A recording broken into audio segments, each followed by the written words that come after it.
खबर है कि मोदी रिटायर हुए तो नितिन गडकरी का प्रमोशन होगा। तो क्या मोदी के रिटायर होने का समय आ गया है? क्या 75 साल वाला नियम मोदी पर भी लागू हो गया है? ये सवाल इसलिए क्योंकि दिल्ली में हुई हाई लेवल मीटिंग के बाद जहां एक तरफ आरएसएस प्रमुख मोहन भागवत ने भरे मंच से ऐलान किया है कि 75 का होने के बाद व्यक्ति को दूसरों को अवसर देना चाहिए, वहीं दूसरी तरफ मोदी शाह की नींव हिल गई है। तो भागवत के बयान पर अमित शाह ने राजनाथ सिंह पर क्या एक्शन लिया है, आपको बताएंगे। प्रधानमंत्री बनने के ऑफर पर गडकरी ने क्या बयान दिया है, वो बयान भी सुनाएंगे। लेकिन खबर में सबसे पहले खेल समझिए कि अगर राजनाथ सिंह राष्ट्रीय अध्यक्ष नहीं बने तो मोदी की कुर्सी का क्या होगा।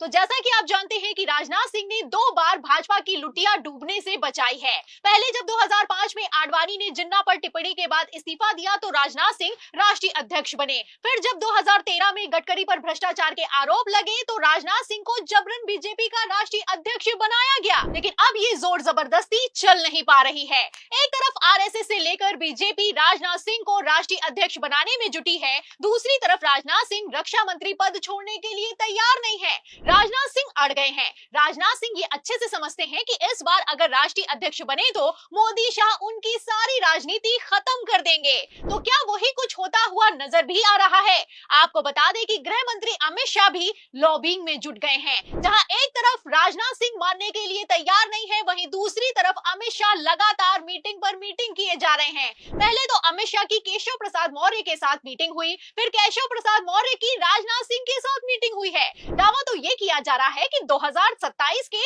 यूपी चुनावों को लेकर चर्चा हुई है, लेकिन सच्चाई तो ये है कि मोदी की कुर्सी बचाने के लिए अमित शाह ने चाणक्य नीति भिड़ाना शुरू कर दिया है। 75 वर्ष की साल जब उड़ी जाती है तो उसका अर्थ ये होता है कि अब आपकी आयु हो गई, अब जरा बाजू हमको करने। आपको बता दें कि 5 साल पहले बहुमत की सरकार थी तो भागवत ने कहा था कि 75 साल का होने पर रिटायर तो हो जाना चाहिए, लेकिन ये वाला नियम नरेंद्र मोदी पर लागू नहीं होता है। लेकिन अब खेल पलटता हुआ नजर आ रहा है। मतलब कल तक जो चर्चा मीटिंग में हो रही थी, बंद कमरे में हो रही थी, वो अब खुलकर सबके सामने आ गई है। वरिष्ठ पत्रकारों ने दावा किया है कि राजनाथ सिंह इस बार नहीं माने तो भागवत बड़ा खेला कर देंगे। सवाल सिर्फ राष्ट्रीय अध्यक्ष पद को लेकर नहीं खड़ा हुआ है। आपको बता दें कि आरएसएस ने खेला तो इतना तगड़ा कर दिया है कि बिहार का चुनाव भी बुरी तरीके से फंसता हुआ नजर आ रहा है। बिहार में भी चौतरफा बगावत मची हुई है। एक तरफ जहां नीतीश कुमार से गृह मंत्री अमित शाह मीटिंग करने के लिए तैयार नहीं हो रहे हैं, वहीं दूसरी तरफ अमित शाह ने बिहार के दौरों को भी कैंसिल कर दिया है। खबर ये निकलकर सामने आ रही है कि नीतीश कुमार जब दिल्ली जाने का प्लान करते हैं तो अमित शाह रांची भाग जाते हैं। तो आप इन खबरों से अंदाजा लगा सकते हैं कि किस तरीके से अब अमित शाह के भी हाथों से बात निकलती हुई नजर आ रही है। बिहार में जहां एक तरफ खेले पर खेला हो रहा है, राष्ट्रीय अध्यक्ष तय नहीं हो पा रहा है, इन सब के बीच भागवत के बयान ने आग में घी डालने का काम किया है। अभी तो प्रधानमंत्री नरेंद्र मोदी 75 साल के हुए नहीं तो ये हाल है। अब जब 17 सितंबर को 75 साल के हो जाएंगे तो क्या होगा? सवाल तो इस बात का खड़ा होता है। बेचारे गृह मंत्री अमित शाह जो कि बहुमत की सरकार में हनक में चलते थे, फैसले पर फैसले सुनाते थे,